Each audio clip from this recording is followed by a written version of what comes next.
Welcome to the Intelligent Equity Podcast. The mission of this podcast is simple: to help consumers understand residential mortgage lending and the concept behind building equity and living the American dream.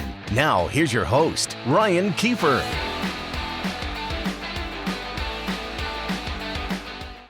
Hey everybody, Ryan Kiefer here. Welcome to another edition of Intelligent Equity, the podcast about all things financial and real estate related. This week we have a very special guest who I sort of roped in somewhat without him knowing it. He happened to be here for a different shoot, but we've got Chris Crowley with Comey & Shepard Realtors. Welcome. Thanks for having me. Yeah, so let's jump right into it. Tell our guests, both our listeners and viewers, a little bit about your background, how long you've been in real estate, maybe what areas you focus on, that sort of thing. Okay. For the most part, I feel like I've pretty much been in real estate my whole life. I grew up, my dad was a contractor, so that was my background, doing stuff with him with that. So I have the knowledge of how things work behind the scenes with renovating and rehabbing. But actively, I've been buying and selling as a licensed agent for 14 years with Comey & Shepard. Okay. Can't say enough good things about Comey. That's my home base and will continue to be my home base for the foreseeable future. You've been there all 14 years. I think that says something. Exactly. It says a lot about the company and the particular office that I'm in. Right. So I'm thrilled to be part of Comey. That's fantastic. So what are you seeing out there right now? I know there's both some challenges and opportunities in the market. So I know particularly with challenges, you and I were speaking before, first-time home buyers. What are they up against right now? They're up against a lot. It's a very, very competitive market. MLS statistics and everything show how extremely competitive the market is right now, the low inventory. First-time buyers, it's bad for them because they don't have time to think about it. Right. I mean, you have to go into a home, look at it, and pretty much make your decision while you're there because chances are there's 10 people right behind you waiting to get in, knock the door down, so to speak, to get in right after you're in there, and you have to make that decision quickly. Right. So it's not like the old days where people could call me 2 days later and say, let's make an offer.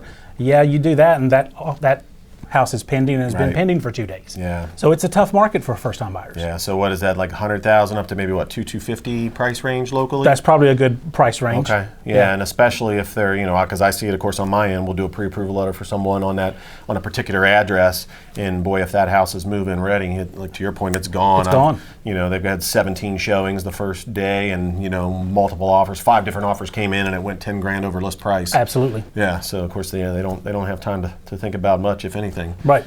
So how about your move-up buyers that are maybe more like 300, 350, 400? What are the challenges or opportunities there? That's definitely another challenging part of the market because they're obviously moving up, but most people that are in that mid-range level aren't in a position to buy without selling. Right. So that puts in another factor into the whole equation of making all the parts come together and work. You have to have that contingency of we have to sell house A to buy house B. Right. And there's a lot of backroom sweet talking with sellers to get them to take this and reassure them that we're going to be able to pull this off and because they're running the risk of taking their house off the market, losing those vital first few days of being new listing, new activity, turning people away for what we hope doesn't happen, but in 30 days, no activity on the other house, we're back to square one. Right. So there's that's the big challenge for mid-level buyers. Right. And you and I have one where that just worked out. We were just talking about closing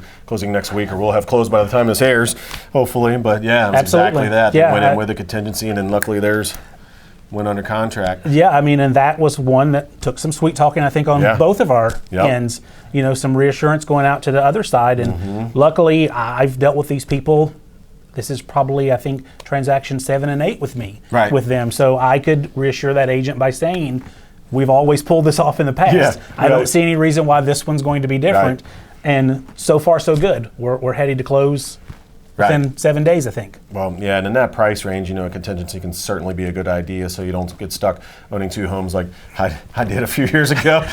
As did I. Yeah, so it didn't go quite as well. It did eventually sell, of course, as they all do. It's a matter of sometimes how far you're going to reduce the price. But, just to get rid of it. But so not a lot of fun. But it all works out in the end.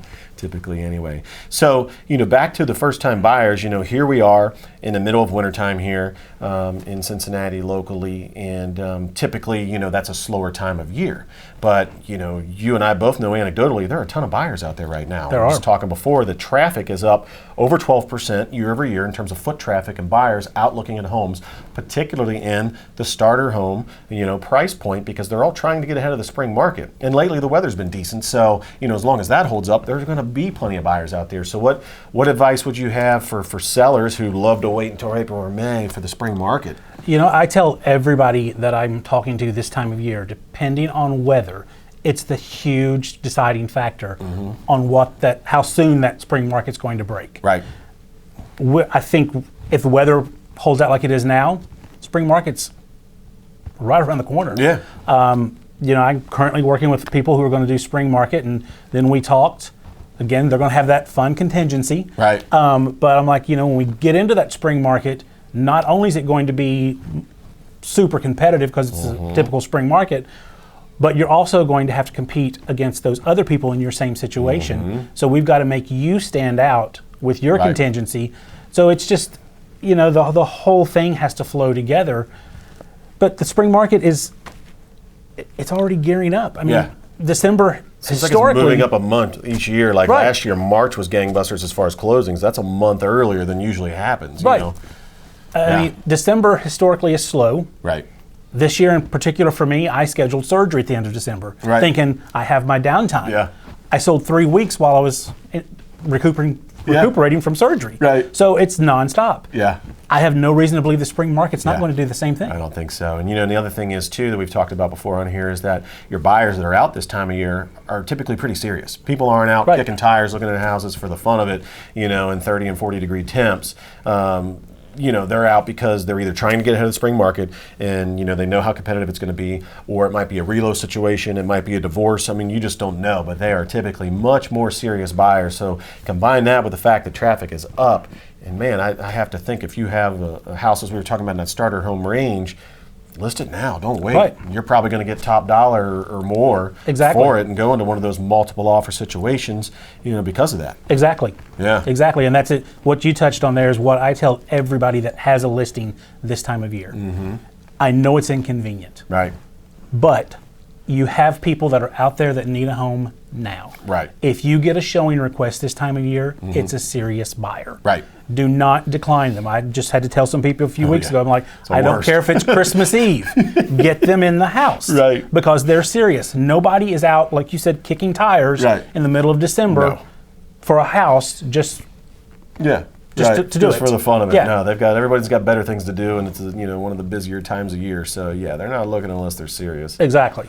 What other challenges or opportunities do you see coming up this year? Hoping everything I'm seeing says it should be a good year. Up slightly from last year. Everything I'm seeing is saying the same thing. So I'm hoping for a very successful, prosperous year for everybody. And I think it's going to be like any other year. Those normal challenges that rear their ugly head somewhere along the way. I think people need to look at their agents as kind of like your navigation system. Oh yeah. You don't go someplace that you haven't been before without some kind of guidance. That's what we're here for. The GPS. So, exactly. Yep.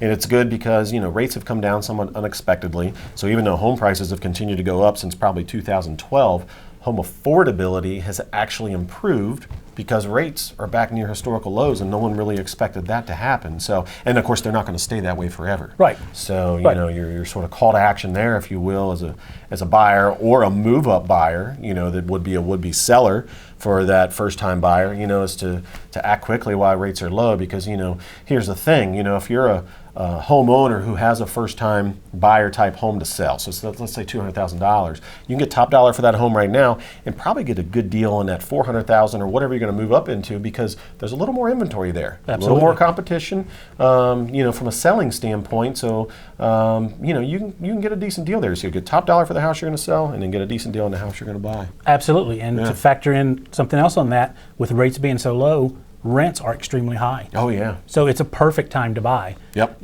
You're going to save money by owning versus paying high dollar rent. Yeah, we've talked about that before on a Mortgage Minute, for the American Dream, is that your median rent takes up 20% 28% rather, of the median income in this country. Right. Buying a home takes up 17%. It's 11% cheaper to own versus rent right now from a payment standpoint. Now, of course, there's other things, you got fixing up the house and you got maintenance and all that. It's not a panacea, but overall, it's still cheaper to own than it is to rent. And look at it this way, you're paying a mortgage whether you like it or not. It's either your own or your landlord's. Someone else's. Yeah. So that's it. Well, man, that's great info, Chris. We really appreciate you being on. Thank you. This has been another edition of Intelligent Equity. Thanks so much for watching and tuning in. Thanks for listening to this episode of the Intelligent Equity Podcast with Ryan Kiefer. If you like what you heard, please share this podcast and hit subscribe to get notification of all new episodes.